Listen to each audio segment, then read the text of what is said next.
안녕하세요. 작은별 라디오입니다. 이번 사연은 비교하기를 엄청나게 좋아하는 시어머니에 대한 이야기인데요. 아주 열심히 비교하다가 나중에 며느리들이 동시에 뛰쳐나갔다고 하네요. 바로 가보겠습니다. 안녕하세요. 저는 올해 38살이고요. 첫째 아이는 9살 아들, 둘째는 6살 딸을 키우고 있습니다. 1년 전부터 저는 시댁과 연을 끊고 살아왔습니다. 아예 얼굴도 안 보고 연락도 안 하고 지냈었거든요. 근데 최근 제 남편과도 연을 끊어야 할 것 같네요. 저희 시어머니는 이제 연 끊는 도사가 되셨습니다. 시어머님의 특징이 사람의 약점을 한번 잡으시면 끝까지 집요하게 그 부분만 계속 꼬집으시거든요. 이 이야기를 하기에 앞서서 익명의 힘을 빌려 제 체중을 먼저 말씀드릴게요. 지금은 158cm에 60kg 나갑니다. 첫 아이 낳았을 때는 55에서 63까지 나왔었고요. 둘째 아이 낳고 나서는 65까지 올라갔습니다. 갑자기 몸무게 이야기를 하는 건 그게 제 약점이거든요. 그 약점을 저희 시어머님이 몇 년 동안 꼬집으셨고요.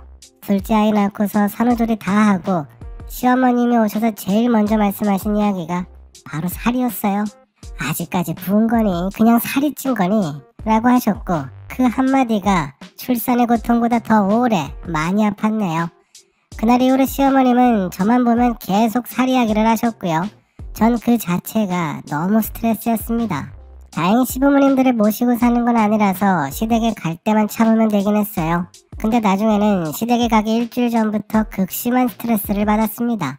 늘 시댁에 가면 살이 더 쪘나 검사 받았거든요.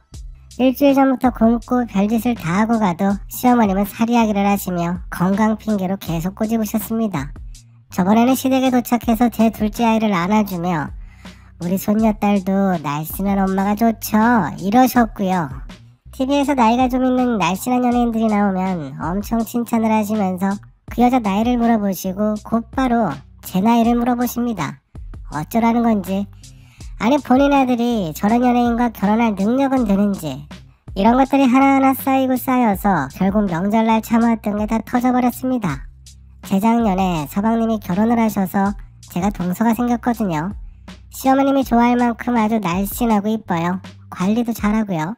동서가 생기고부터 시어머님이 비교를 하기 시작했고요. 큰애 작은애 하시면서 툭툭 비교를 하시는데 이게 또 느낌이 완전히 다릅니다. 제가 비교를 당해보니 그게 얼마나 비인간적인 짓인지 알겠더군요. 명절날 모두가 한자리에 모였을 때 비교질이 특히 심했고요. 제가 마지막으로 갔던 그 구정에는 시어머님이 정신이 나간 건가 싶을 정도로 지나쳤어요. 아니 아침부터 가서 힘들게 음식 준비를 하는 사람에게 제가 덩치가 커서 주방이 꽉 찬다고 걸리적거린다고 거실 바닥에서 전을 붙이라네요. 그리고 주방으로 동서를 부르십니다. 살다 덩치 크다고 전 붙이는 경우가 어딨나요? 뭐 체급별로 음식을 합니까? 다음날 차례를 지내고 동서는 직장에 일이 생겼다고 급하게 나갔고요. 전 아침 식사까지만 먹고 가려 했어요. 근데 그 식사가 문제였네요. 서방님과 동서는 갔고 저희 가족과 시부모님들이 함께 식사를 하고 있는데 제 큰 덩치로 정성껏 부친 전을 제가 좀 먹어보려는데 시어머님이 젓가락으로 제 젓가락을 툭 막더라고요. 명절 때 특히 많이 찐다더라. 작은 애는 관리하려고 명절 음식 다 먹고 바로 집에 간 거 아니니. 그때 이성을 상실한 것 같았네요. 전 자리에서 일어나 제가 먹던 밥과 국을 싱크대에 쏟아버렸고요. 제가 부친 전들을 접시채 들어다가 싱크대에 붓고 바로 세제를 뿌려버렸어요. 그게 많이 참은 겁니다. 명절날에 뭐하는 버르장머리냐고 음식 아깝게 건강 걱정해준 시애미가 그렇게 잘못했냐고 하시며 혼자 소리를 지르시는데 전 그냥 싹 다 무시하고 저희 아이들 짐 챙기고 옷 입히고 차키까지 챙겨서 나가려고 했어요. 근데 남편은 아직도 거기서 밥을 처먹고 있더라고요. 그 옆에 시아버님도 아주 편안하게 밥을 드시더군요. 시댁이 아들만 둘이거든요. 근데 아주 똑 닮았어요. 말도 많이 없고 어떨 땐 너무 답답하고 오늘처럼 이런 일이 생기면 그냥 나몰라라 합니다. 시간이 해결해준다면서 제가 그동안 시어머님 때문에 하소연을 그렇게 해도 듣는 둥 마는 둥 넘어갑니다. 바로 앞에서 시어머니가 정신나간 사람처럼 저렇게 소리를 지르고 있는데 두 부자는 식사를 하고 있어요. 남편에게 다가가서 남편 밥그릇도 뺏어버렸습니다. 그리고는 제가 말했습니다. 지금 안 갈 거야? 나 혼자 올라갈 테니까 당신은 기차 타고 와 그럼. 그 소리에 옆에서 시어머니가 한껏 더 소리를 높이셨고요. 시어머니를 쳐다도 안 보고 남편만 보며 계속 말했어요. 오늘이 내가 시댁 오는 마지막 날이야. 알았지? 오늘 이후로 내가 시어머니 얼굴을 또 보게 되면 그 순간 이혼이야. 난 분명히 말했어. 절대 이혼이야. 남편은 눈만 꿈뻑꿈뻑하고 별 대답이 없더라고요. 평생 꿈뻑거리라고 내비두고 혼자 차 끌고 왔습니다. 그게 작년 구정 때 일이었고요. 그 뒤로는 시댁하고는 연락도 안 하고 만나지도 않았습니다.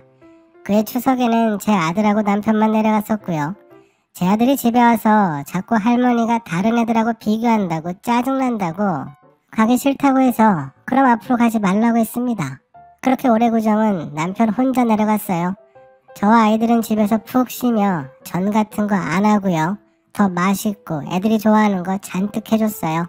그렇게 연휴 첫날을 아이들과 즐겁게 보내고 나서 밤늦게까지 혼자 영화를 보고 있었어요. 근데 그 늦은 시간에 갑자기 전화가 오더라고요.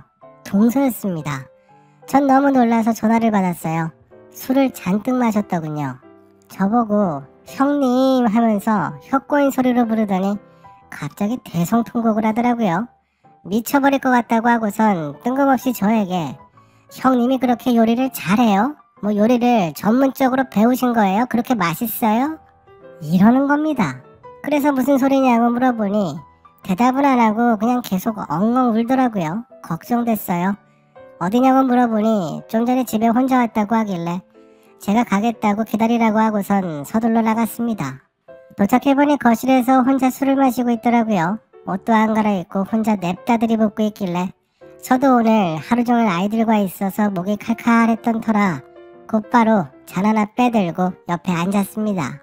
이런저런 이야기하면서 동서도 울고 저도 울고 둘이 앉아서 우리 시어머님 장수하시라고 정말 열심히 욕을 했습니다. 작년 구정 이후로 시댁에 안 갔잖아요.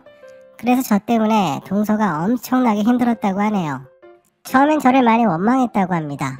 그러다가 나중에는 시어머님이 정상이 아니라는 걸 알았다고 하네요. 동서가 요리를 못한다고 엄청나게 구박을 하고선 나중엔 저랑 동서를 비교하며 구박을 하셨답니다. 이야기를 쭉 들어보니 시어머님은 저를 거의 대장금 정도로 여기시더군요. 덩치가 좋은 대장금이 되는 건가요?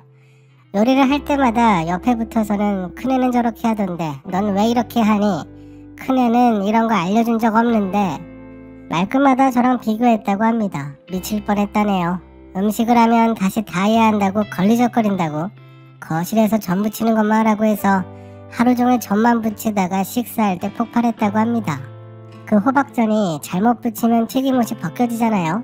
훌러덩 다 벗겨져서 호박만 먹었다네요. 이게 호박볶음이니 호박전이니 하며 제가 그렇게 호박전을 잘했었다고 면전에서 이야기하는 바람에 더 이상은 들어줄 수가 없어서 곧바로 차를 타고 와버렸다고 합니다. 저보다 더 독한 건 가져간 명절 선물을 다시 들고 왔더군요. 그걸 아깝게 왜 놓고 오냐면서요. 근데 서방님은 두고 왔다네요. 그러면서 자기는 이번에 확실히 알았다고 이제 결혼 2년 차인데 이 정도면 그냥 이혼하는 게 맞다고 서방님 얼굴이 시어머님을 좀 많이 닮았는데 그래서 동서도 얼굴만 봐도 화가 치밀어 오른다면서 게다가 서방님이 말실수를 매우 크게 해버렸더군요. 그 호박전 때문에 폭발했을 때 서방님이 와서 말하길 형수님은 그걸 8년을 아무 말 없이 하셨거든. 당신도 6년 더 요리하면 형수님처럼 잘할 거야 라고 했다네요. 그걸 위로라고 와서 해주는 자기 남편을 보고 더 이상 답이 없다고 생각이 들어서 그냥 이혼해야겠다고 연휴 끝나면 당장에 법원부터 가서 서류 받아온대요. 아이도 없어서 이것저것 복잡할 것도 없다고 합니다. 그런 동서에게 이혼을 다시 생각해라 조금 더 견뎌라 이런 이야기 하지 않았습니다. 그냥 하고 싶은 대로 이혼하고 싶으면 하고 어떤 결정이든 응원한다고 더 참고 그 불구덩이에서 버티라고는 못하겠더라고요. 그러다 또 저를 끌어안고 울면서 이번엔 언니 이러네요. 가까이서 하나 보니 진짜 마르긴 말랐더라고요. 뜬금없지만 그런 건 참 부러웠습니다. 그래서 그랬어요. 에이 이렇게 이쁘고 늘씬한데 더 좋은 사람 만나면 되는 거지 뭐. 남자들이 줄을 설 거다. 걱정하지 말어. 그렇게 저희들은 밤새도록 함께 앉아 술을 마시며 최선을 다해 저희 시어머니의 장수를 기원했습니다. 다음날 저는 숙취 때문에 머리를 부여잡았고요. 엄청 고생을 하며 하루 종일 집에서 뻗어 있었어요. 저녁쯤 되니 정신이 좀 차려지더라고요. 그래서 음식도 좀 하고 아이들 먹을 것도 만들었습니다. 그때 갑자기 현관문이 열리더니 시어머님이 오셨어요. 남편과 시어머님이 말도 없이 집에 들이닥친 겁니다. 너무 어이가 없어서 인사도 못하고 그냥 서 있었어요. 시어머님은 작년 일은 새까맣게 잊어버리셨는지 제 손을 부여잡고 동서 욕을 하기 시작하셨습니다.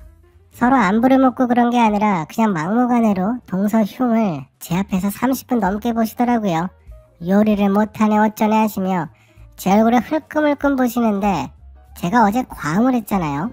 게다가 하루 종일 누워있어서 얼굴이 정말 퉁퉁 부어서 아주 심했어요. 시어머니의 눈빛만 봐도 알겠더라고요. 살 이야기를 하고 싶은데 억지로 참는 게 보였습니다. 돌리고 돌려서 저에게 한다는 말이 호박이었습니다. 저보고 호박물을 내려서 먹으면 붓기가 잘 빠진다고 그렇게 말씀하시고는 곧바로 제가 호박전을 잘 부친다고 막 칭찬을 하시더군요. 그래서 저는 아무 말도 없이 듣고 있다가 조용히 주방으로 갔습니다. 시어머님은 손사래를 치시며 아이고 됐다. 난 밥도 먹고 아까 휴게소에서 커피도 마시고 다 했어. 뭘 번거롭게. 이런 거 바라고 온 거 아니다. 쉬어라.